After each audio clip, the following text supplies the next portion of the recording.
That's the thing. Like the big promises that were made up front require you to do MLM activities. What's up, y'all? This is Ian with Freedom Flow Finance and IULRehab.com. And today I'm sharing a portion of an interview that I did with my good friend, Mattie Ice. This is just the beginning section of a much longer interview, and I'm going to leave a link in the description below so that you can go to his channel and check that out. And I highly recommend going and checking out his content. He's got a lot of good stuff that he puts out, so please go and support him. We start this interview by talking a little bit about my background and how I got into the life insurance industry, and specifically my experience getting into WFG. And basically the title of this video says it all. And you'll see why that is as we get into this video. So without further ado, enjoy. All right, I believe we are live. Ian, what's going on, my friend? How are you? Doing very well, thank you. Happy to be here today. Me too, man. You ready to have some fun with some IUL comments? Yeah, let's do that. Because this is the first time that you've been on my channel, which I really appreciate you being here. You have a fascinating story with IUL. Can you give my, for my audience watching this right now, would you mind giving like a quick background? What is your experience with IUL? Because you owned one, you were part of like an MLM style financial services company, and you went in a completely opposite direction afterwards. So can you just give a quick breakdown of your story? Yeah, absolutely. I was originally recruited into WFG. That was my introduction into life insurance. Before that experience, I had really no prior understanding or even desire to get into the industry. For those who don't know about WFG, it's a very large MLM style life insurance company. There are somewhere in the neighborhood of 70,000 agents that work with WFG across North America. That's crazy. They operate in the United States and Canada. Yeah, if you're not familiar with MLM, that's also referred to by a lot of people as a pyramid scheme. Yeah, And the people in that I mean, industry hate that word too, man. it's really interesting. I try to be objective about talking about this stuff, and at the same time be realistic with people. So like technically in their contract, in all the legal wording of the contract and coming into the business, they say not an MLM. We are not an MLM. They say that up front. We are not an MLM. See, look at our website. It says not MLM. And I actually had somebody say that to me. He's like, just look on our website. It says not MLM. Must be official if it's on the website. That makes it legit for sure. But the reality of it is, in my experience, like I got into it thinking like, okay, like I'll be able to build a business. What they're saying makes sense. They're talking about financial principles that I've never been exposed to and ideas that make sense. Like there's something here. So as I got into it a little bit more and a little bit more, and I was never fully into it. It was like kind of 1 foot in the door and 1 foot out the whole time. Right. Despite the fact that I was being exposed to powerful financial principles that I'd never seen before, there was also a side of it where I felt like people were just trying to get me to do stuff. There was just, it felt that maybe you normally disingenuous. wouldn't want to, or Yeah, normally would like do. I was being pushed, and Yeah. there were certain aspects of it that made me really uncomfortable. But on the other hand, I was like, there's something here. Mm-hmm. So I got into it more and more, and I was like, leaned in because of the financial principles that I was learning. And it got to the point where I realized like, oh, what they presented up front as, you'll have your own business and this is not an MLM. Well, when you get into it, like, no, this isn't an MLM, but you don't make money unless you recruit. Mm-hmm. And Or you make very little unless you do, right? Like that's like like the you kind could of money sell policies and products, but how much are you gonna make? Really with that. that's the thing. Like the big promises that were made up front require you to do MLM activities. Right. If you want to make a decent amount of money, right? Yeah. Yeah. So If you then want to make the kind of money that they promise, you have to behave like an MLM. So right, it's technically in the contract, they're not an MLM, but right. unless you behave exactly like an MLM, you'll never get ahead in the company. Interesting. So, Interesting. So so it's at what point in the process did you see, were you presented with your first IUL illustration? it was a while in. They very much focused initially on getting you into appointments. The MLM style companies, they know the fastest way to retain people, the best way to retain people is to get them making money. So Sure. they try to get you into appointments right away. It's very focused Hmm. on sales initially.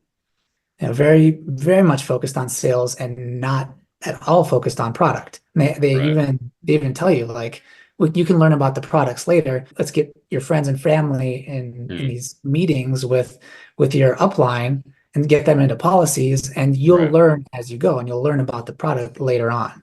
And was IUL the primary product that you were presenting in the appointments? Yeah, yeah. Yeah. So because WFG is such a large company, there are a lot of different branches or kind of factions within it. The base shop that I was in, it was Hmm. very much focused on selling Trans-America specifically, Right. IULs, and Right. there were annuities that were sold and some other products a little bit.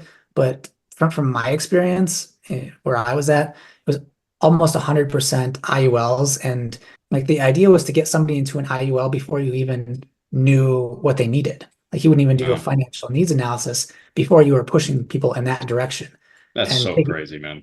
taking them through a sales process that was specifically designed to make IULs look very attractive and not talk about any of the issues that we're gonna look at today. It was Right. very misleading, like quite frankly, and a lot of it was half truths and things that were are a reality about IULs just are not discussed. Right. So I eventually got to the point where I started hearing these other things that my upline weren't talking about, like the dangers of taking loans against your policy in retirement. I started watching Chris Kirkpatrick's videos with Life 180, the Hmm. agency we're a part of. I started hearing people talk about the same product in a very different way. Right. So it's started to introduce questions into my way of thinking in my brain. And I started to ask those questions to my upline, and there was like I was getting shut down. Like people would get really defensive. Like the Hmm. vibe would just change. It went from like we were friends to like you're attacking me kind of Right. Because you're vibe. questioning me. You're questioning what Yeah. I've told you. You're not only questioning what I've told you, you're questioning what my upline has told me, Mm. and you're questioning my belief. I found that a lot of people in that organization don't approach this objectively because there's a strong belief tied into like a deep personal belief, like I'm doing something right. So it gets tied into morality. And that's how they get people to come in and get really excited and get their friends and family on all these calls. They get you very excited that you're doing a really good thing. Right. And people attach like their sense of self-worth and like becomes part of your identity that I saw IULs, and that's a good thing. And Sure. IUL good things. So if you say something bad about an IUL, You're attacking inferring, me personally. yes, that's the vibe that I got. And I was like, yo, like I'm just trying to understand this IUL that Sure. you keep telling me about. God forbid you ask questions about a potentially life-changing financial product that you're about to sell somebody.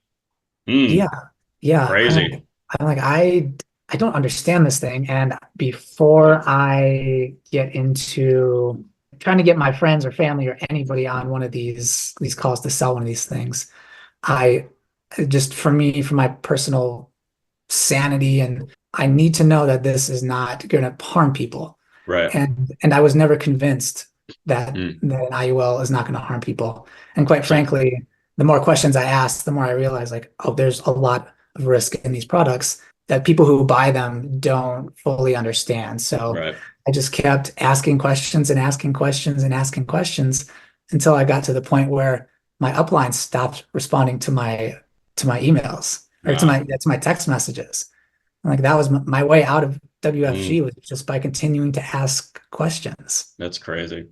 And did you had your own policy this whole time, right? Like throughout the like when you were asking questions about it? Yeah, partway through, probably 2 or 3 months into it, I think my whole kind of from the introduction until I completely walked away from it was about a 5 month time period. At about the halfway point, my partner and I purchased an IUL, not understanding whatsoever what we were getting into, and I started picking it apart and looking at it and doing my own research, and I realized that like this just doesn't make sense. Right. And I at one point I asked my trainer, the guy who brought me into the company, I sent him a text message and I asked him how does this make sense? How can you justify this policy design? This doesn't make sense to me. Help me understand why you did X, Y, and Z and why this policy is set up this way and why this is even appropriate for us, quite frankly. And his response was, well, that's just what I learned from the leaders.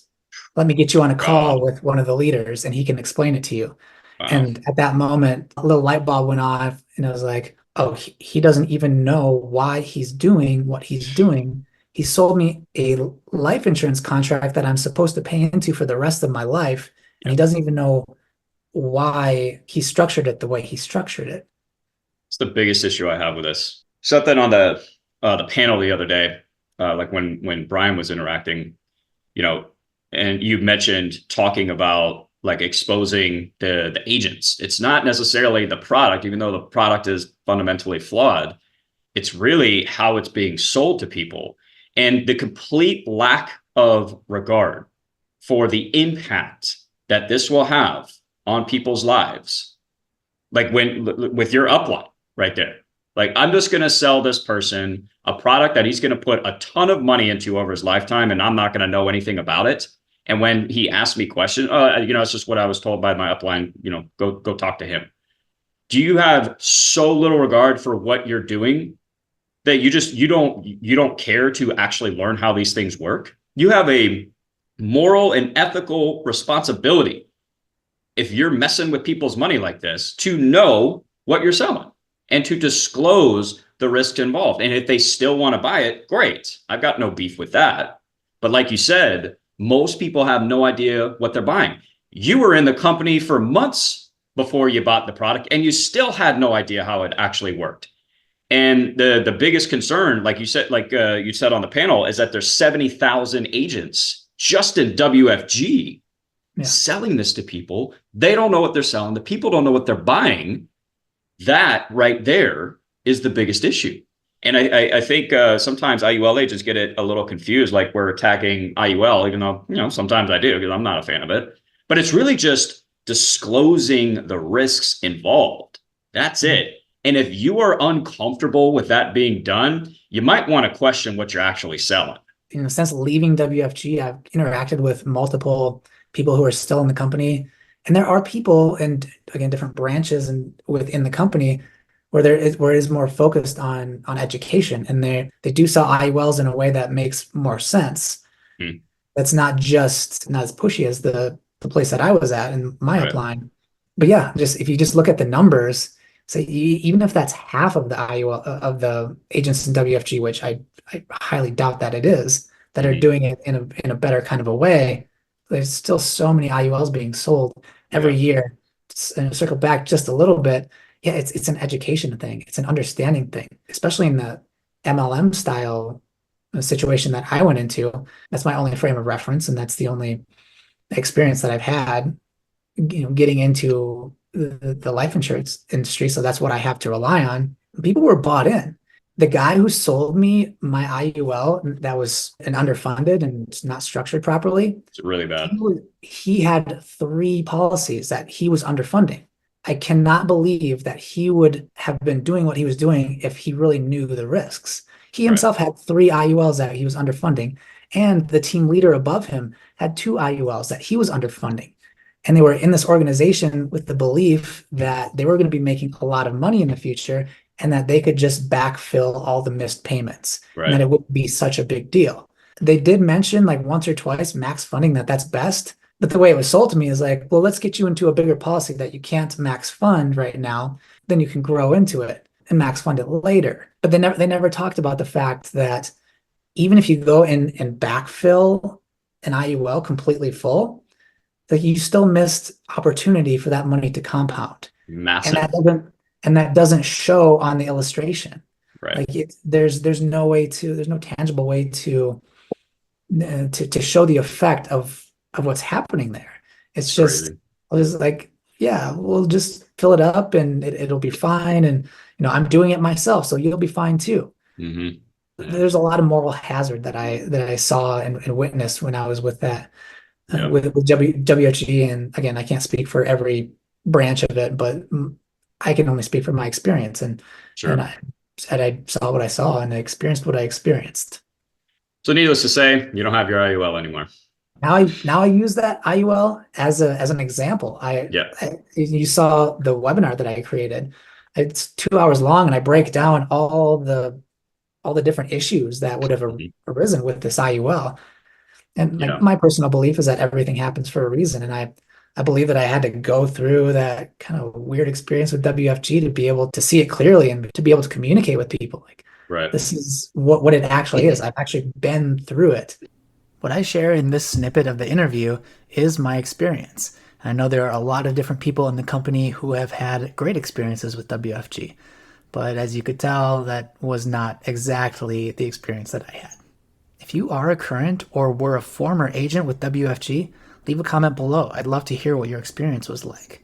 Check out my free webinar, IUL Deconstructed. There's a ton of great information there that will help you make a better decision about the life insurance policy that you're looking at.